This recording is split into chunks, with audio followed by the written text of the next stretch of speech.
வேலையே பார்க்க முடியறது. நாய்க்கு வந்து ஊசி போட மாட்டேன்னு ஏதாவது ஒரு கால்நடை மருத்துவமனையில் சொல்லுவாங்களா? அது ஒரு உயிர் தானே. சொல்லுங்கள், நீங்களே சொல்லுங்கள் சார். நாய்க்கு ஊசி போட மாட்டேன்னு சொல்லி ஏதாச்சும் ஒரு கால்நடை மருத்துவமனையில் சொல்லுவாங்களா? கேட்டால் நீங்கள் மாடுக்கும் ஆடுக்கு தான் போடுவீங்கிறீங்க. நீங்கள் தான் இங்கே டாக்டராக இருக்கிறீங்க. நீங்கள் சொன்னீங்களா இல்லையா? சொல்லுங்கள் சார். குழப்பத்தில் என்னென்ன பேசுகிறேன் இல்லைங்க சார், நான் என்ன கேட்குறேன்னா, ஏன் இப்படி சொல்கிறீங்க? நீங்கள் ஒரு டாக்டரு, மாதமான எங்கள் வரி பணத்தில் உங்களுக்கு சம்பளம் கொடுக்குறாங்க. நாய்க்கு வந்து ஊசி போட வந்தால் மாட்டுக்கும் ஆட்டுக்கும் தான் ஊசி போடுவேன், நாய்க்கு ஊசி போட மாட்டேன், எங்களுக்கு அந்த நாய்க்கு ஊசி போட சொல்லலைங்கிறீங்க. எந்த ஆஃபீஸர் சார் இப்படி சொன்னாங்க? சார் தயவுசெய்து சொல்லுங்கள் சார். நான் கேட்குறேன் சார், நாளைக்கு கலெக்டர் ஆஃபீஸில் போய் கேட்குறேன், திங்கக்கிழமை கிரீவன்ஸ்லேயே கேட்குறேன். இருங்க, நான் இருக்கிற குழப்பத்தில் இப்போ டிப்ரெஷன், ஹெவியான டிப்ரெஷன். இதான் என்னென்ன ரிப்போர்ட்டுக்கு இருந்ததுக்கா வாய்ச்சப்படி தடுப்பூசி போட சொல்கிறேன். அப்படி இதுக்கு பாட்டு தோட்டமாக ஒவ்வொரு தோட்டம் சார். அது ஓகே சார், அது உங்கள் வேலைங்க சார். நான் என்ன கேட்குறேன்னா, நாய்க்கு ஊசி போட மாட்டேங்க இப்போ நீங்கள் சொன்னீங்களே, கால்நடை மருத்துவமனை என்பது வந்து ஆடுக்கும் மாடுக்கு தான் போடுவேன், நாய்க்கு போட மாட்டேன்னு சொன்னீங்களா? இப்போ என்ன சொல்கிறீங்க? எனக்கு உடம்பு சரியில்லை. உங்கள் உடம்பு சரியில்லை, ஓகே சார். அதுக்காக நீங்கள் வந்து பொதுமக்கள்கிட்ட இப்படி பேசலாமா? நாகரிகமா சொல்லுங்கள். நீங்கள் எத்தனை வருஷமாக இங்கே வேலை செய்கிறீங்க? அதாச்சு வருஷமாச்சு. இல்லை உங்களுக்கு என்ன சார் உடல்நிலை ஏதாவது ப்ராப்ளம் இருக்குதா? சொல்லுங்கள் சார். ஆமாம், இந்த எலும்பு சார். அப்படி உங்களுக்கு உடல்நிலை ப்ராப்ளம் இருந்தால் நீங்கள் வந்து உங்கள் அதிகாரிகிட்ட சொல்லி மெடிக்கல் லீவ் வாங்கிட்டு ரெஸ்ட் எடுங்க சார். வர பொதுமக்கள்கிட்ட இந்த நாய்க்கு ஊசி போட மாட்டேன்னு சொல்கிறீங்களே, இது நியாயமா? சொல்லுங்கள். கால்நடை மருத்துவமனைன்னு என்ன சார்? இல்லை சார், நீங்கள் இப்போ நாய்க்கு ஊசி போட மாட்டேன்னு சொன்னீங்களா இல்லையா? சொல்லுங்கள். எனக்கு அது ஒரு பயம்தான். நாய்க்கு ஊசி போடுறதுங்களா? இந்த குட்டி நாய்க்கு ஊசி போடுறது பயங்களா?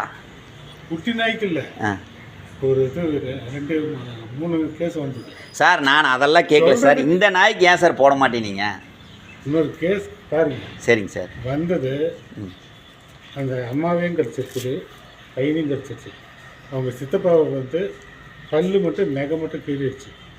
15 நாளில் சார். அது ஓகே சார். இப்போ இந்த குட்டி நாய்க்கு ஊசி போட மாட்டேன்னு ஏன் சொல்கிறீங்க? கால்நடை மருத்துவமனையில் நாய்க்கு ஊசி போட மாட்டேன்னு சொல்லி உங்களை போட வேண்டாம்னு கலெக்டர் சொல்லியிருக்காரா? யாரும் சொல்லல. அப்புறம் ஏன் நீங்கள் சொன்னீங்க? பயங்க. இந்த குட்டி நாய்க்கு ஊசி போடுறதுக்கு உங்களுக்கு பயங்களா? குட்டி நாயா? குட்டி நாய் இப்போ நான் கையில் தான் பிடிச்சிட்டு இருக்கிறேன். இத்தனோடு நாய், அந்த நாய் எவ்வளோ பெரிய நாய்? குட்டி நாய்க்கு நீங்கள் அப்படி சொல்லலை. கால்நடை இது நாய்களுக்கு ஊசி போட மாட்டோம், மாடுக்கும் ஆடுக்கும் தான் போடுவீங்க சொன்னீங்க. அப்படி யார் உங்க ஊர் சொன்னது? யாரும் சொல்லல. அப்போ சொல்லாமல் நீங்கள் என்கிட்ட சொன்னீங்க. நீங்கள் சொன்னீங்களா இல்லை? உண்மையை ஒத்துக்குங்க.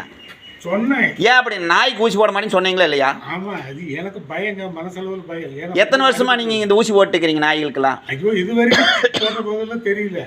இப்போ இந்த ஒரு 6-7 மாதமா. ஐயா தயவு செய்து நான் சொல்கிறேன், நீங்கள் ஒரு நல்ல இதில் இருக்கிறீங்க.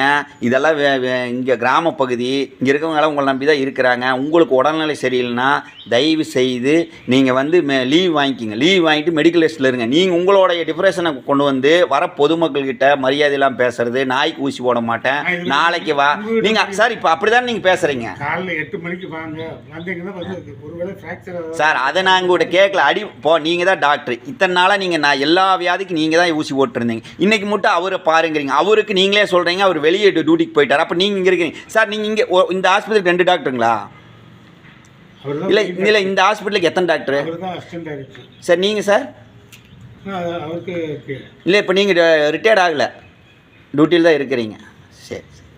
ஆனால் நீங்கள் வந்து இனிமேல் வந்து எந்த இதுக்கு ஊசியெல்லாம் போட மாட்டீங்க.